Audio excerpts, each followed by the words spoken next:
Hello, Leonie. Hi, Tori. So good to be here with you. Thank you for sharing your time. And for those who might not have heard of you, Leonie Akhidenor is the Parenthood Pod podcast. Yeah, that's me. It's been a journey for the last couple of years, but I am a fellow podcaster like yourself. So yeah, love being here on the pod with you. Amazing. So you are an expert in all things parenting and relationships. So for many of us, you are the go-to gal.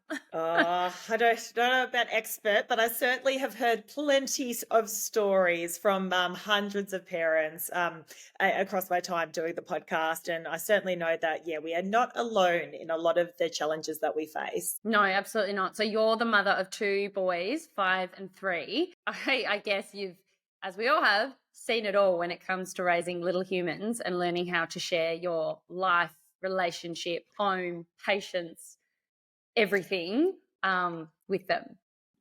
Absolutely. It is the mad juggle that I certainly, am living through at the moment. And that's why I think it's really lovely to connect with other people, parents in particular, in my case, just to kind of realize that, yeah, we're all in this together. A lot of the challenges that we experience and things like that, they're so commonplace. And knowing that can sometimes give you comfort in going, okay, cool. Like this is, I'm not the first one to experience these challenges. Obviously, parenting is a beautiful experience. We love our children, but there is a fair bit to juggle amongst it all. So yeah, I certainly feel comfort in knowing that other people, are experiencing what we are too. So we'll kick off. We will ask the famous word or ask the famous question. What is the first word when you hear the term equality in terms of the household? So what's the first word that comes to mind? Mm. Oh, word. That's really challenging. I've got a couple of words. Okay, so when I hear equality in the household, I think unsustainable. Yeah. I love that. It's so honest. Very accurate. Yeah, I think, I went into parenting being like 50-50 parenting. I'll do my bit, you do yours, hubby. It's going to be fabulous. And I have not heard of anyone who has been able to achieve a 50-50 split. So to have equality, if you do have it, please DM me because you are a unicorn. Most people, there's someone in the partnership that has to give that little bit more just based on the dynamic of the family, the household, your jobs, your roles and responsibilities, the income levels, and everything in between. Yeah, absolutely. Well, we'll kick off. So, and I will preface, like you have already, motherhood is the best thing in the world. It is a gift. I think every mother feels an abundance of gratitude in every moment of the day, but we can't sugarcoat the fact that motherhood is exceptionally tough. And we grapple with so many emotions, a lot of which can be negative and quite hard to sit with. So I thought if you're happy, we'll unpack 3, I would say, unattractive aspects of motherhood, but very common, being rage, resentment, and a loss of identity. So if we start with rage, it's no secret that mum rage is a thing. And I think even we women, the mums, are shocked when we are overcome with rage in a split second. We go from managing, coping, patient, and then we lose it.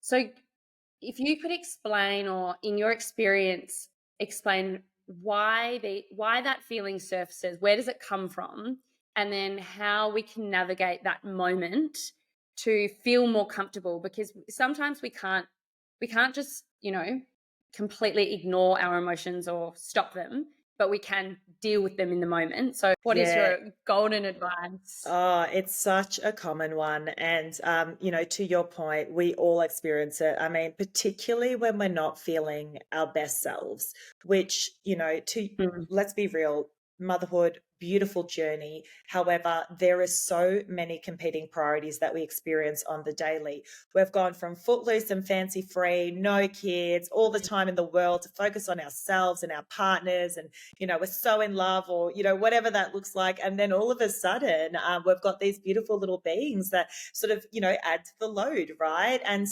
often we put these beautiful little beings ahead of our own needs. So think about how many times you've just half-eaten chicken nuggets off your kid's plate because you're like, oh, it's just easy, I'll just have that. I don't have time to whip up a dinner for myself. Hubby's stuck at work, I'll just eat that. Like we're finding ourselves sometimes just having the scraps, and that's like an analogy, really. But I mean, also the reality for some of us. So when I find the rage, particularly for myself, kicks in when I have not filled my cup up and I'm just trying to keep it all together. So, what are those days where you're just kind of like, I'm just getting through the things I need to get done? And I should actually preface this by saying I experienced a lot of rage during the time in which I had postnatal depression. I never realized that postnatal depression, a symptom of that can be rage. I actually had prenatal depression, and that looked more like what I guess I typically would have thought depression would look like, which was a lot of that defeated kind of like, just get up and just push through the day kind of feelings. Postnatal was rage for me. And so from the newborn stage onwards, I was just like trying to hold it together. And then when I couldn't, what happens? You become reactive, you snap, and and all hell breaks loose. So, and it's interesting because funnily enough for me, when in the newborn stage, it's not that I was angry towards my child. If anything, I treated my child beautifully. It was probably more like my partner and other people around me that I had less of a I had more of a short fuse with. So that's how it manifested for myself. But certainly now, I mean, look, we've both got children under the age of 5, and we'd have so many times within our weeks where you just feel like the lid's blown off. Fundamentally, as I said, coming down to why do we experience this? It's when we feel as though our cup is only half full and we're just trying to get through the day and we haven't really prioritized ourselves. And all it takes is that one squeal from one of the kids who's pushed the other kid to the floor, and then you just hear this loud bang, scream, squeal, and you just kind of go, nah. And that's when, for example, the rage can surface because it's just too much in that moment. So a massive reality, I think, for a lot of us as parents, and something that I often feel guilty about when I snap, right? I don't know if yourself, Tori, like you sit in that moment, a few minutes later going, oh God, like probably could have handled that better. What's your experience with it, I guess? I'm the same. I find, I think all mums have a level of fatigue. So it's not necessarily fatigue that kicks sort of the rage into gear for me. It's more, I would say, sometimes it's around that time of month. There's a couple of days in there where my hormones are everywhere. And exactly what you say, sometimes when I get up and I've just gone straight into dealing with someone's wet the bed, someone's done something, you go straight into motherhood mode, and you haven't brushed your teeth, you haven't had your shower, you just haven't had that moment. And the day starts off on the wrong foot. And just like you said, the rage isn't directed at the kids. It's directed at the door I can't close, the seatbelt won't go in, the dishwasher, something's stuck in there. All of a sudden there's something I can't get right. And I just, I raise my voice, and it all comes very quickly. But basically I just raise my voice and I just scream like, I've just had enough. I can't do this anymore. And then I take myself into a room, have a breath, often get the guilt. I think those poor children out there watching their mum slam the dishwasher door thinking that all hell's going to break loose. But in the moment, I just feel like I give up. This is just too hard. And then I break it down. I'm like, Tori, it's just the dishwasher. It's just the seatbelt. It's just the door. Just go back. And but it always is a shock because it doesn't come out of nowhere, but it certainly goes from 50% to in a split second.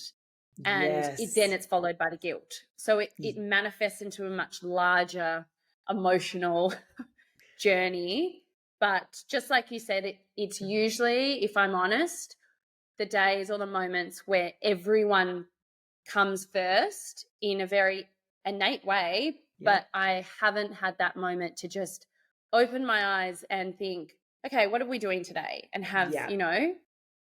so you just get It, caught up yep. And it's the and very littlest quickly thing. overtaken.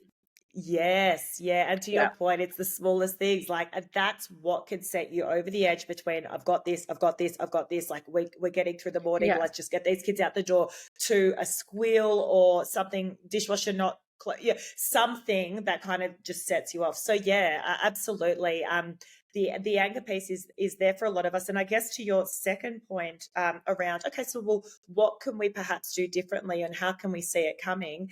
Firstly, what I tend to Mm. do to appease myself from the guilt as well is a few moments later, once I've simmered down, I actually, if I know I'm in the wrong, I'll go up to the kids and say, "Sorry, mummy slammed the dishwasher door. I yelled in that moment. I was just a little bit frustrated."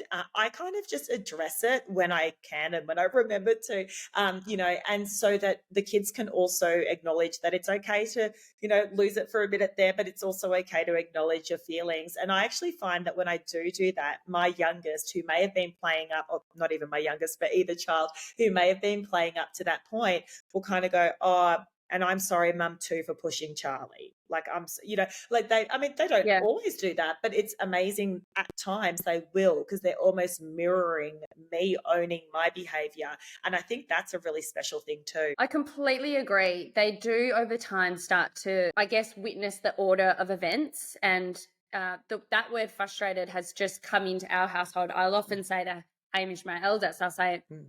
"I'm sorry I yelled. I'm just feeling very frustrated because of X, Y, and Z." And I've Yeah. noticed he's now coming to me when his little brother George is giving him the complete shits. And he'll say, "Mum, Mm. I just feel really frustrated." And I look at him and I'm like, well, good on you. Like, I Yeah. agree. I would feel Mm. frustrated if someone was taking my toys or someone was, Yeah.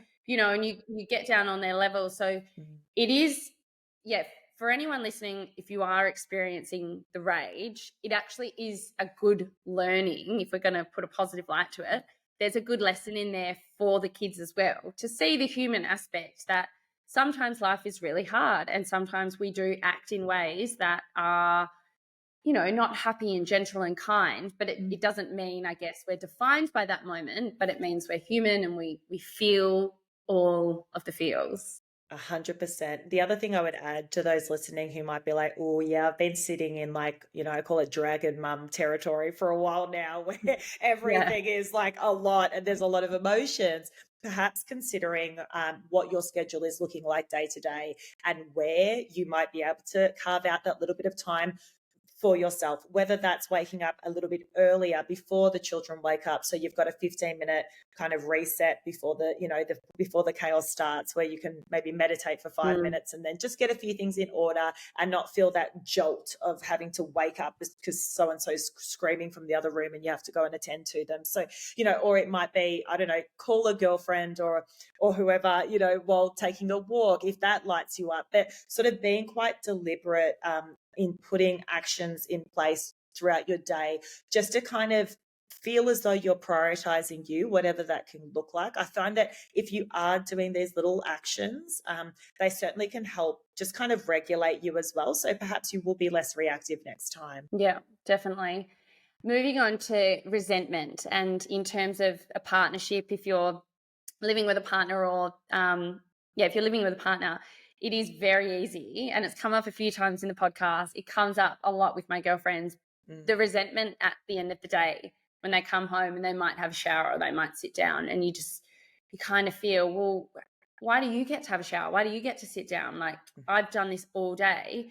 On the flip side, they've done something equally as valuable all day, but it's we're bringing different things to the table. That can drive some couples to live in a very isolated way and really pull away from each other.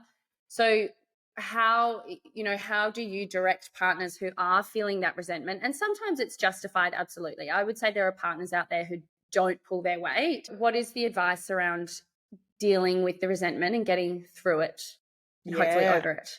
Yeah, look, such a common one, like you said. And I feel like every couple that we actually interview couples on the podcast, and I don't know, for over 125 episodes now, whatever it is, this is such a common theme with a lot of our guests, right? Because it is just human nature that you'll look over to your partner and watch them walk out that door and be like, "Look at you. look at you just go off and live your life. And I'm over here like buried in cereal because it got flung at me by a spoon by my Mm, 2-year-old. Like, go off, you live your best your life. Like, it's so common. And yeah. similarly, the partner, I'll say, well, what do you think? When I'm interviewing them, well, what do you say to that? And they'll be like, well, actually, when I'm walking out that door, I'm thinking, well, what am I going to miss today? What am I going to miss? Am I going to miss the first steps? Am I going to miss the, there are, both people have their perspectives on things. Mm, So, and to your point, they're working hard doing what they're doing, for example, and they might be like, well, I would love to have an afternoon nap if you are the stay-at-home parent and you're able to do that. So everyone has different perceptions as to, their reality, and resentment is just a natural thing that we will build. And often you'll see it resonate. And I think this is just a really interesting side note, but a lot of people do the whole tit for tat vibe, right? So it's like, well, so it will yes. resonate in that little argument of like, they get home and you're like, well, I actually had to wake up twice last night. Well, hold on. I did the bath and the bedtime routine the other night. So no, but you went out last night and I haven't been out for 2 weeks. So no, I want to go get my nails done. No, but you did that. So it's that point scoring that we can often see when partners are just kind of like, Mm. I'm over this, I'm resentful, I haven't like, this is a lot and I feel like I'm being underappreciated. So there's just, so many common themes. So if those listening, you're sitting there going, oh shit, we do that too. It's like, you're not alone. Oh God, no. We all do it. Right? We all do it. It can be really competitive sometimes, like two Oh, parents in a ring going at it. We've all been yes, there. yes, absolutely. So look, as far as, okay, so if this is your reality and it is for all of us at some point, what are some conscious actions that we can take to sort of help turn things around? I think first and foremost, if you're feeling there is inequality in the relationship as far as the roles and responsibilities at home, for example, firstly, what I would be doing, and I always recommend, is I actually journal, get the fluff out. So just kind of Mhm. write everything you would want to say to your partner, as harsh as you would want to be. Just get it out, and on paper. Then kind of sift Mm. through and go, okay, well, what is actually the crux of it? Because the fluffy stuff, often if we just launch into you're not doing this and I'm doing everything, the message that you're trying to communicate can get lost in like the anger and the emotion. And the other person's like, wait, what are you even talking about? I do everything too. And you're not really getting anywhere. So I actually thought, I heard this technique before and I've used it myself.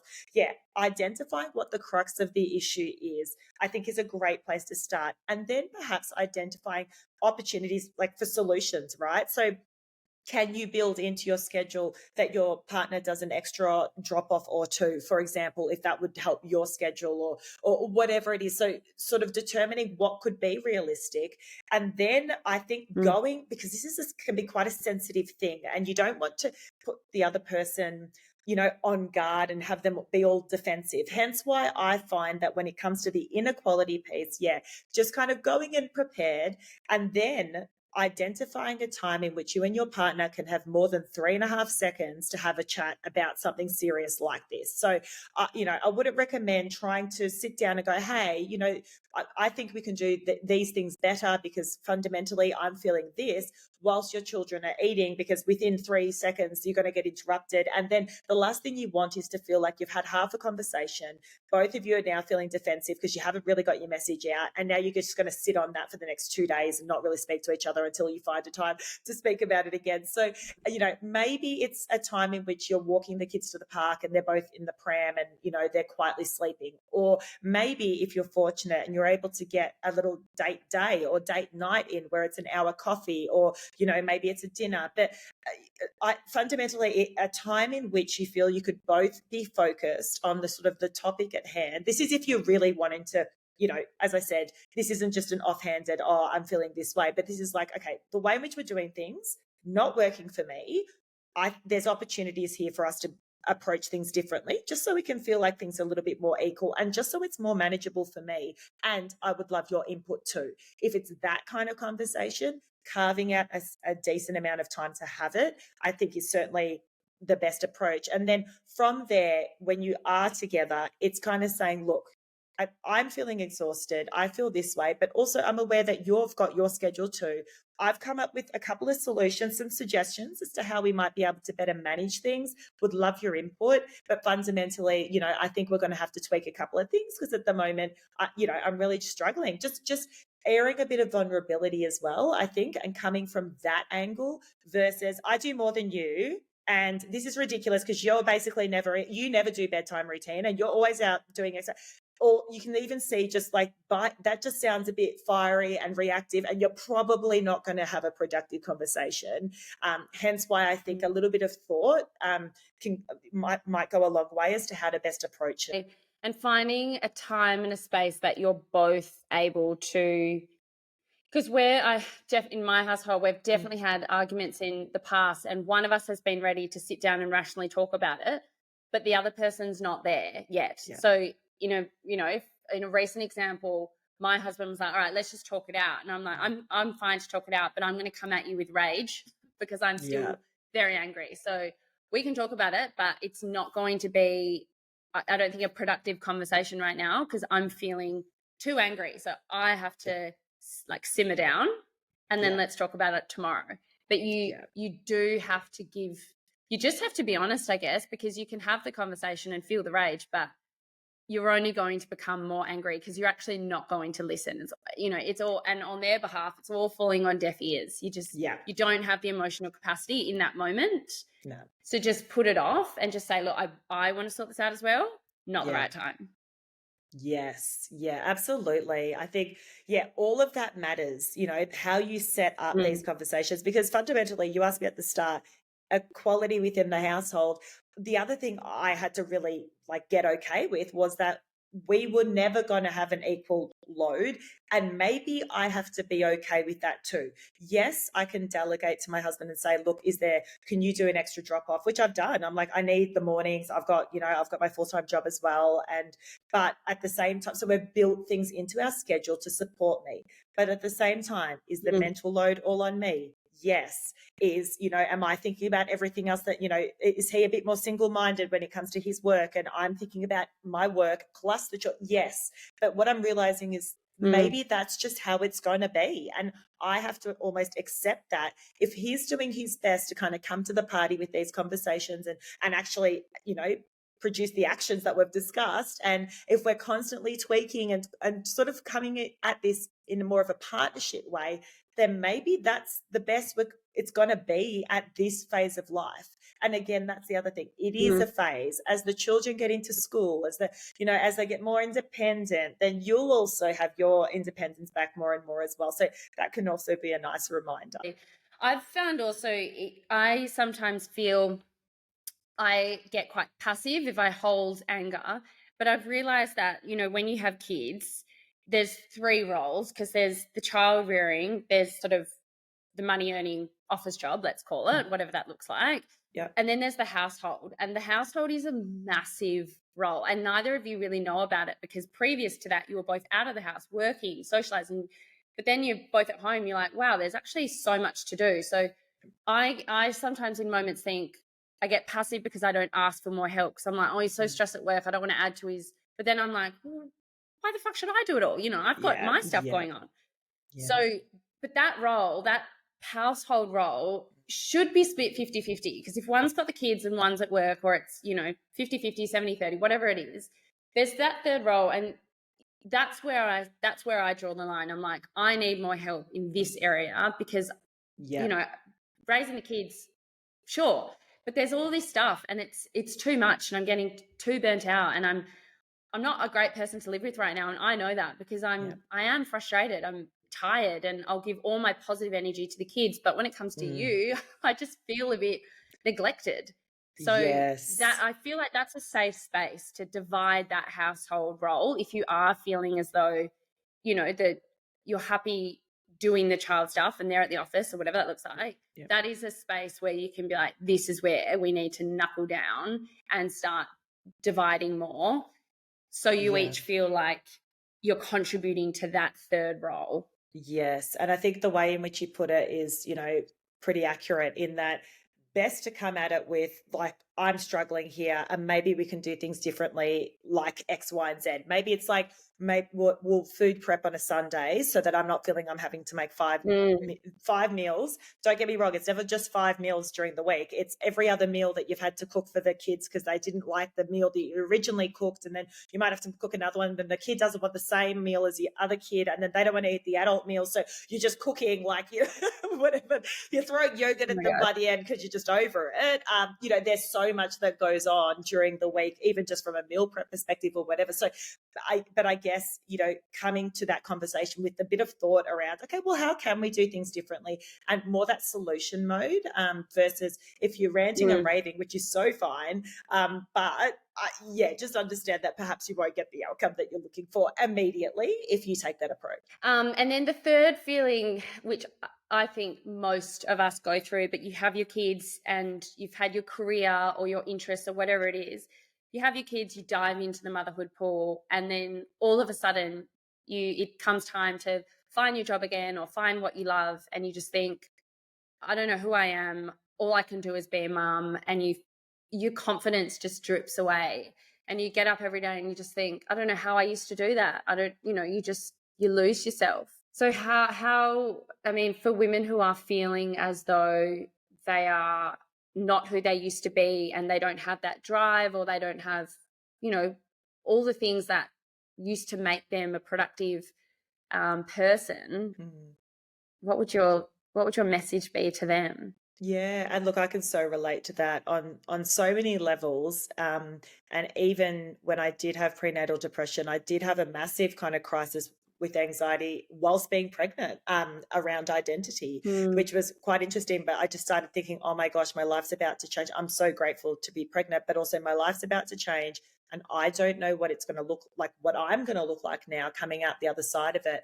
I saw a psych basically most of the weekly during my pregnancy, and she had a really great tip where she said, Leonie, you've forgotten what you love. And I know that sounds so dumb, but when you're in the midst of, a mental health crisis, or in the midst of parenting, and just, it's just all consuming, often you'll forget that what you actually love. So she said, can we start, I'd love you to write down a list of things that light you up. So for me, it was, I love Mm. reading a book. I love going for a coffee with my girlfriends. I love going for a walk. I love exercising or moving my body. I love listening to a podcast. And, these are things that don't necessarily have to take up a full hour of the day. It could be the littlest things. Like I love buying flowers. I just love having fresh flowers in my house, for example. I look at them and it makes me feel happy. So she said, write a list of those things because you've forgotten them.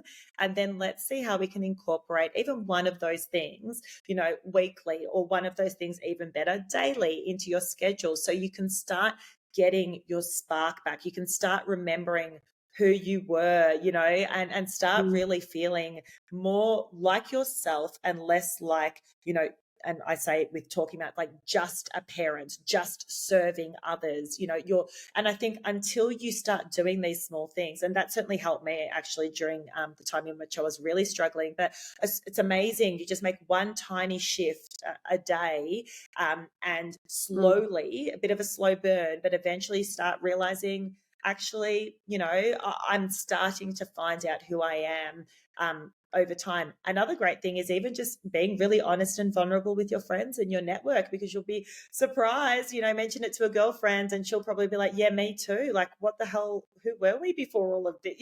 And so sometimes you can find a Mm. comfort in communicating and sharing with others as well. I think I loved what you said about, I think when we look at motherhood and the struggles that come with motherhood, and then the loss of identity we go through, I think if we remove the word motherhood and just think about it on a more fundamental level, that when we have kids, we start to live a life that we get up, and from the moment we open our eyes, if we're lucky enough to have slept, we do things for other people every second of the day, and we are the last people that we allow ourselves to do something for.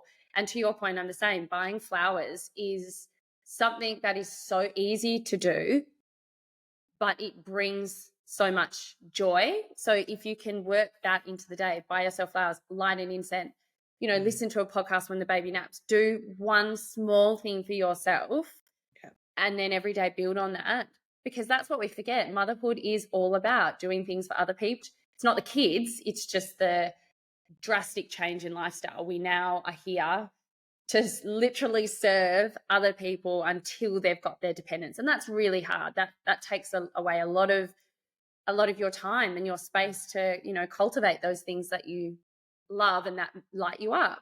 I also think it's an opportunity to maybe rediscover, you know, what it is that you do love or know about yourself. So, for example, for myself, I grew up in a migrant family where, you know, you work your ass off, you get the A pluses at school, you work at a safe job, you get a good income. And so I actually grew up wanting to be an actress. I did a lot of acting when I was younger, but then I sort of, it got drilled into me in high school. Oh, you got to go to university. You got to get the safe job. Don't worry about being creative. Like, we don't have time for that. That's not, how's that going to pay your bills, sort of thing. So I left, you know, acting and public speaking and things to the side, and I became a management consultant, and I went off and did the, you know, the intense job where I was up till 12 o'clock at night in these corporate offices and working my ass off, right? Because that was what I thought was expected of me. Then shift into motherhood, and I experienced, as I said, a bit of a mental health crisis, even from the time in which I became pregnant.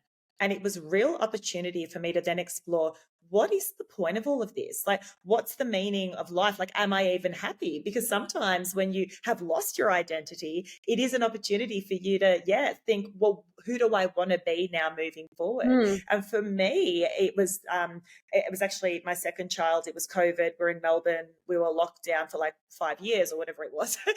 And that at that point, when I was experiencing postnatal depression and an identity crisis, I went, well, hold on. I used to love acting. Like, what happened to that 10 years ago? Like, I used to love that. And okay, so what can I do now to maybe tap into that creative side? And so at that point, I started a podcast. I mean, I'm not acting, but it was a way for me to firstly connect with other people and also use, I guess, public speaking and other, you know, means to be able to communicate a message and also to entertain. And from then, I've obviously got this podcast, but I do still have my day job, but I've, you know, got a number of other creative outlets, which I usually would have been like, oh, don't have time for that. Like, for example, as you would know, you don't start a podcast and then just be given a wage, right? It doesn't work that way. You do it from a passion, and then if you can evolve into a business, you know, even better. But if that's what you're looking for, but certainly, you know, I gave myself the opportunity to start exploring things and using, you know, spending time on things that previously before kids wouldn't have really made sense to me. And now I'm a very different person than when I was, as far as what I do and how I spend my time, than when I was before I had children. So, you know, although it can be very confronting when you feel, oh my God, who the hell am I now? You know, really dig deep. And if you can use these small little practices daily, it might actually, you might actually be surprised in the new identity that you could form. There's definitely women within my network who have had the same kind of epiphany as you during pregnancy and early motherhood, where they thought, well, I actually don't want to go back to that life that I was living before. So they've gone back to uni, and all of a sudden they're inspired, they're energized, they're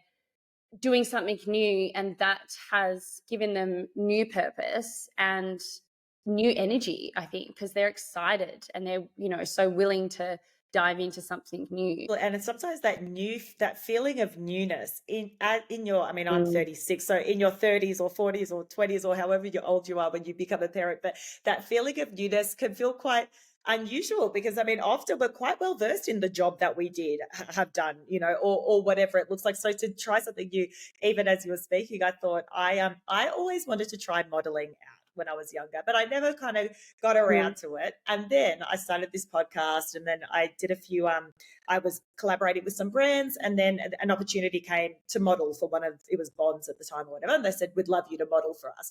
I was 35 years old. And like the first time I'm like, yes, let's try modeling. Let's do it. Like, you know, when I was in my 20s, it's something that I'd be like, oh, I should probably do that, but don't have time. I'm so busy with my corporate job. And here I am, parenting, you know, I haven't slept in, you know, weeks, and I'm like, I'm going to go and do a photo shoot for Bonds. Like, how cool. So, and now I do a little bit of modeling and TV stuff as well. So, but the point is, like, it's never too late to try these new things and to spark your flame again, you know, and to rediscover who you are too. Yeah, and walk in the door and look at your little boys and think, Mum's a model now. Yeah, if we dive now into the relationship side of things, and I'm so curious to hear your answer on this, but if there is a couple, if someone's listening and they're in a relationship and they do have feelings that they are starting to tap out, that they are not wanting to be in the relationship, they're not feeling happy, fulfilled, they're not feeling loved, whatever it may be, for those listening who do feel like that, what in your experience, or what are the next most respectful steps for them to do? Because we all know what could happen, breakdown of communication, infidelity. What can they be doing at that point to respect the family, their partner, and also themselves? Yeah, absolutely. And look, it's again, probably at one point or another, there's a lot of people that I've been speaking to who've sort of just said exactly that. Like, at that point in time, I would have been happy being a single parent because life wasn't working for us. I mean, I've actually heard that. We get pretty deep on my podcast. So a lot of people have been really vulnerable in saying that. Now, but the beauty of that, what at least the experiences I've had with that, is that they've managed to turn it around and they've looked at actions. So things that people have done have been, firstly, acknowledging when you feel like you are at breaking point, and either, because what I found a lot of the time is that you might have it all in your head, but you've let time pass by and the resentment has built and built and built, and you've said nothing about it. Or maybe you've said one or two comments that have gone unheard because the other partner didn't actually even realize it was that big a deal. So firstly, being really real with yourself and saying, have I really effectively communicated how I am feeling today? And does my partner, have I given them the respect in understanding, how rocky our at least I feel our relationship is at this point? I feel like that's a really good place to start, because we can often assume that the other person knows and that you're both sweeping it under the rug, but that is an assumption, and it is probably worthwhile visiting. If you feel as though, yeah, maybe I have been internalizing a lot of this and I haven't really been making an effort, I mean, obviously, the first natural step there would be, a lot of the stuff was spoken about, sort of identifying what is the crux of the issue. Is it the inequality because you're drowning with all of the tasks and you're feeling as though you're not being supported? Is it that they are underappreciating you and they're not seeing all the hard work, and all you want more validation in the relationship? Is it because you haven't had sex in 6 months and you're aware of that and you don't actually feel like having sex, but you kind of haven't mentioned, you haven't even discussed it, and you're feeling yuck about the whole physical touch thing and you just don't know where to go to from there? And these are all massive topics that, again, are so typical, particularly in the early years of parenting. So, determining where you sit and what are the key things. And then, as I said, if there's things that you feel you can communicate without a third party, which would be the option number 2. But, if you can sit down and have that coffee uninterrupted, or sort of start having these serious conversations and feeling like you can set some actions in place that might support you, that could be a good place to start. However, if you are so tapped out and you're like, you know what, at this point, even if I haven't communicated, I just don't care anymore. And people can get to that point too. Then if you are wanting the family unit to stay together and you do have that, even a glimpse of hope of like, okay, maybe if we worked on this, we could really push through, then obviously there are so many amazing external resources out there. I mean, I've seen a psychologist before. I've seen a relationship psychologist too, actually, when I felt so incredibly resentful in the first year of parenting towards my partner.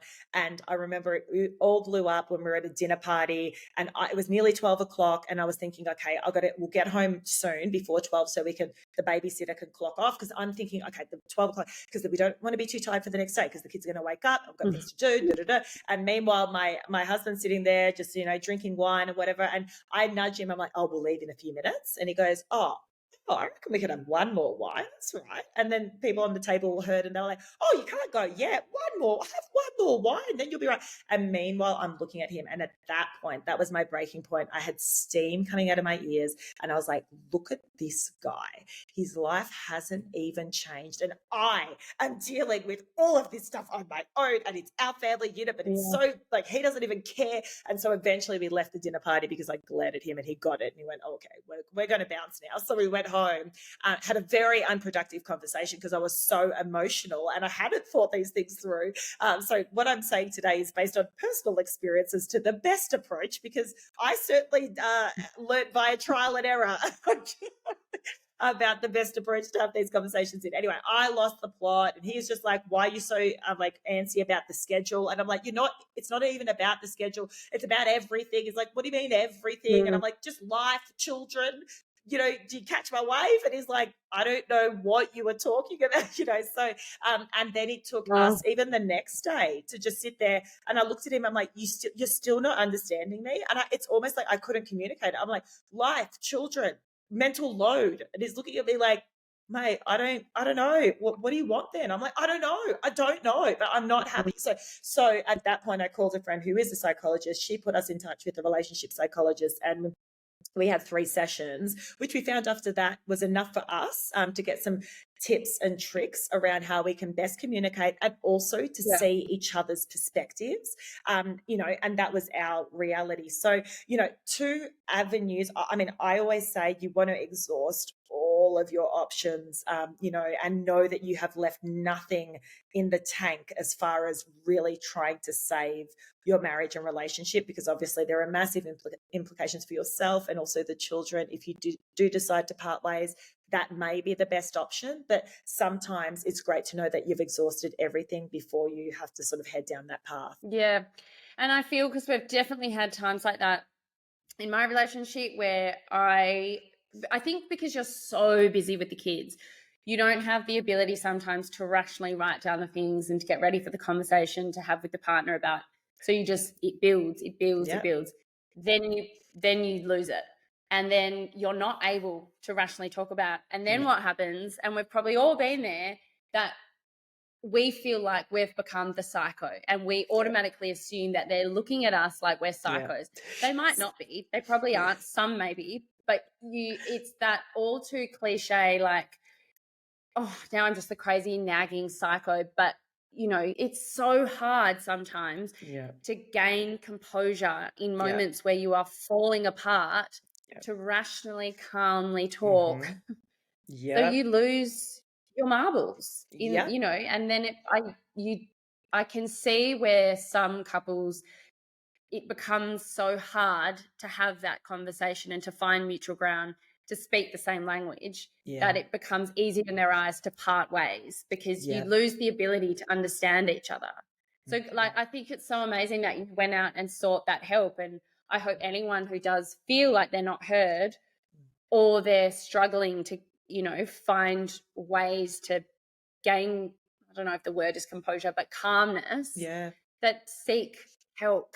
Get help. 100%. Nothing to be ashamed of. It doesn't mean you're failing. No. And to be honest, I feel it's becoming more and more normalized, really. I mean, of all the couples I speak to, a lot of them have either seen a relationship coach or a therapist or a psychologist, someone to support them at a period of time, and some guests of mine have sweared by having that third party support. So, and to your point, I mean, I did start the conversation with, you sort of said, what's the best approach if you are feeling that there's inequality, even just, and you're feeling resentment. And the reason why I said have a really good think about writing things down and all of that is because as I said, trial and error, the fiery combos, as much as you just want to get it out of your system, often you've planted like a landmine, and it's just going to explode even bigger, and you're not going to really feel like you've been heard or that you've got your point across, and you will feel like you're delusional a lot of the time, because I felt that way too. And it's hard because you don't like necessarily the person you are in that moment, but you have to get it out. You can't, if you have let it build up over time, it's probably uncomfortable, not the best way to do it. I've certainly done it before, but you have to let it out. You cannot let it fester, because you will implode at someone. So you might as well, that someone needs to be someone safe, and that should be your partner if that's the direction, of the anchor. I've learned over the years, it's taken me years if something pisses you off or hurts you in the moment, try and say it as close to the moment as you can, because in my past, I haven't wanted to sound like the nag or too precious or too this or to that. So I let it fester, and then I let it all out. And then poor old mate's like, well, what, like, why didn't you say it at the time? Like, it's been 2 weeks, or why are you, Yeah. you've had so many opportunities. And Mm. not to, not to sort of disrespect myself, but you do owe it to them, I guess, to pull them, to just be honest and to be open and to let them know where they stand in your eyes at that moment. Just like you wouldn't love it if you found out that your partner was carrying all these resentments about all these different things that have happened over a period of time, and you actually thought everything was pretty chill. Like, and it's also sometimes thinking about the other person's perspective and going, okay, well, how would I want to be treated? And, or how would I like to be communicated to?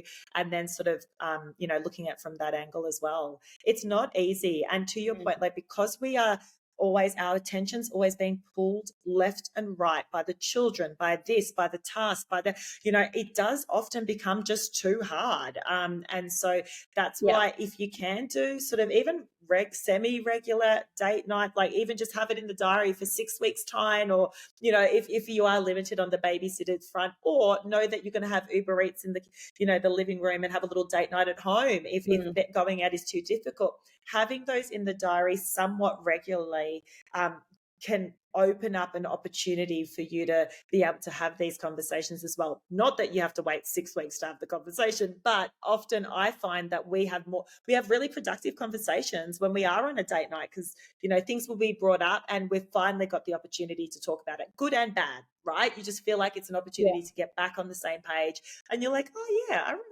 why I love you. Like, I remember why I chose you to partner with, like now we're out of the roommate philosophy and we're back to like enjoying each other's company, if it hadn't been that way previously. Yes. You're like, I do like you. Yeah. I forgot. I love you.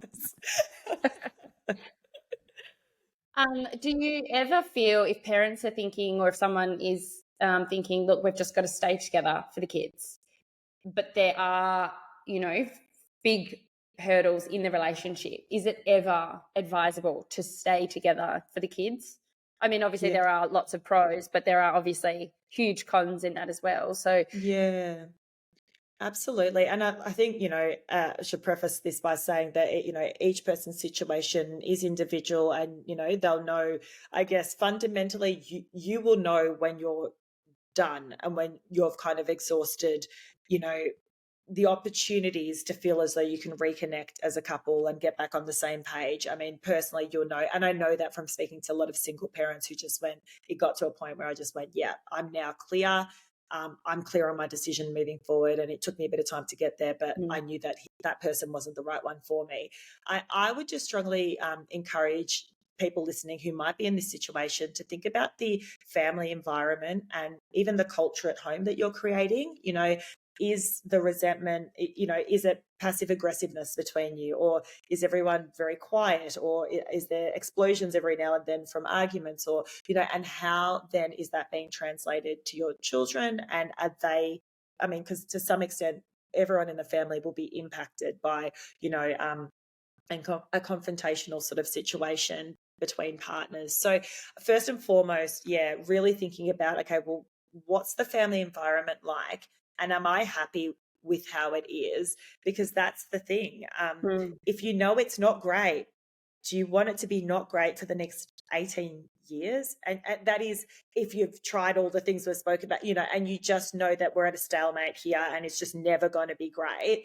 There's a lot to think about, because, it's a really big leap to then say, I'm going to go out on my own. I'm going to see my children maybe 50% of the time. That's the big one. When I speak to a lot of parents, it was, I stayed for an extra 5 years when I know I should have left. I didn't want to miss out on time with my children. And hearing that just like makes my skin crawl, because I think, oh my God, time without my children, and this is what a lot of people experience in separations and things like that. So there is so much to think about, that fundamentally, I'd be thinking about yourself, your own well-being, but also about the people, particularly your children within that environment. Without going too deep into my personal, my parents' experience, but I would feel did stay together for us, and for probably they would both stay too long.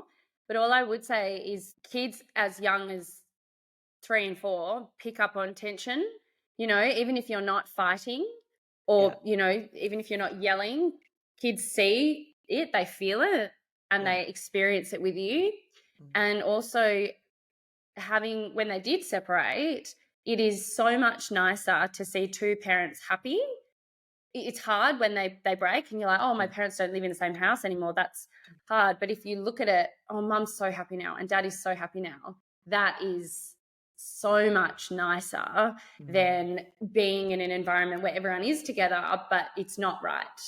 Yeah. And you make So tough, really tough.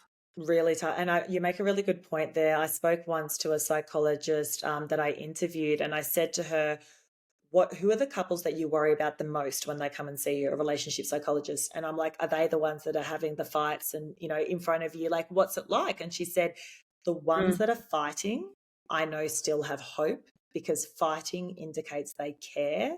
The ones that come in and say, we haven't had a fight in 6 years, but we're here with you today, they're the ones that I go, all right, we're hanging on by a string there. So to your point, because you've given up, you don't even care enough to communicate. Fighting shows you're communicating, right? You care. There's emotion behind it. You want to resolve to some extent, right?